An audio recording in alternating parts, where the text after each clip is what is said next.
Hello বন্ধুরা, good morning. Radhe Radhe. সবাই কেমন আছে? আশা করি সবাই ভীষণ ভীষণ ভালো আছে। তো আজকে ভাবলাম যেহেতু সানডে, একটু সকাল সকাল আমার বাচ্চা যাবে আর্টের ক্লাসে, তো সকাল সকাল একটু যাতে তাড়াতাড়ি হয়ে যায় এবং খাবারটা হেলদিও থাকে, তো এই ভেবে মাথায় আসলো যে ওটস বানাবো। তো দেখো ঘরে সব কিছু ছিল, ফল টল, তো ভাবলাম বানানো যাক। তো দুধও আছে, তো প্রথমে আমি দুধটা জাল করে নিচ্ছি, কারণ দুধটা জাল করা ছিল না। তো ফ্রিজ থেকে বের করে জাল করে নিলাম। তারপরে দেখো এখানে 1 বাটি মতো ওটস দিয়ে দিলাম। ভালো করে আগে দুধটা জাল করে নিতে হবে।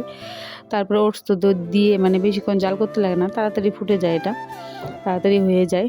তো দেখো আমার ওটসটা দেওয়া হয়ে গেছে। আর এখানে দুধটা আমার দেওয়া মনে হয় কম হয়ে গেছিলো।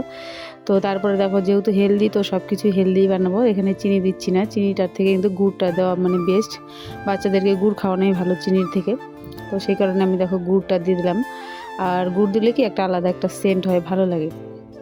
তো গুড়টা দেখো আমাকে ভেঙে দিতে হতো, তো দলা দলা দেখো, সেই কারণে হাতা দিয়ে ভেঙে দিচ্ছি। আগের থেকে ভেঙে দিলে ভালো হতো, তাড়াতাড়ি গলে দিত। আর একটা জিনিস, তোমরা ঘরে যদি তাল মিশ্রি থাকে সেটাও কিন্তু ব্যবহার করতে পারো, সেটা দিলে আরও ভালো বেশি।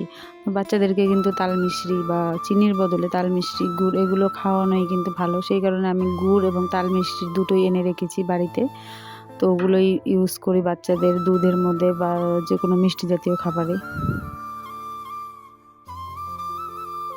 ওটসটা হতে হতে আমার গুড়টা গলে যাবে সম্পূর্ণ।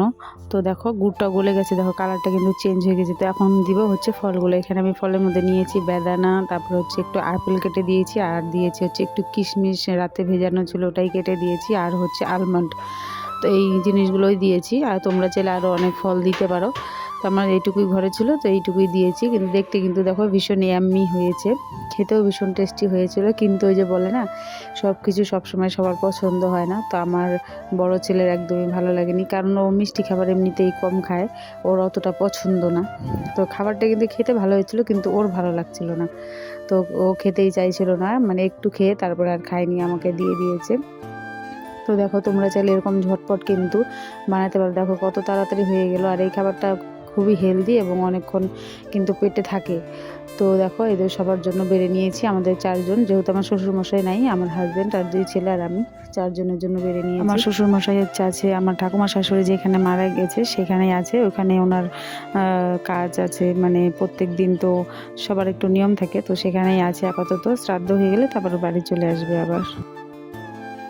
আর আমার না গুড়টা দেওয়া বেশি হয়ে গেছিলো, অতিরিক্ত মাত্রায় মিষ্টি হয়ে গেছিলো, সেই কারণে আরও বাচ্চারা খেতে চাচ্ছিল না।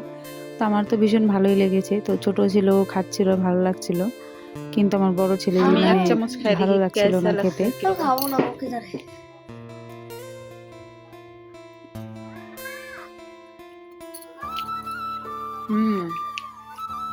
ভালো লাগতো তো, প্রসাদ প্রসাদের মতো।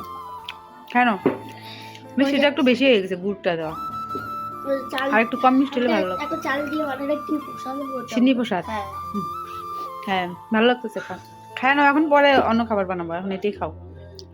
তা তো হেলদি খাবার না, ভালো না লাগলেও খাইতে হবে। সবসময় রিচ খাবার খাওয়া ভালো না। হ্যাঁ খাও, তুমি ভালো তো খাও, খাইতে হবে। গরম লাগে, গরম যে এর জন্য তো গরম লাগে।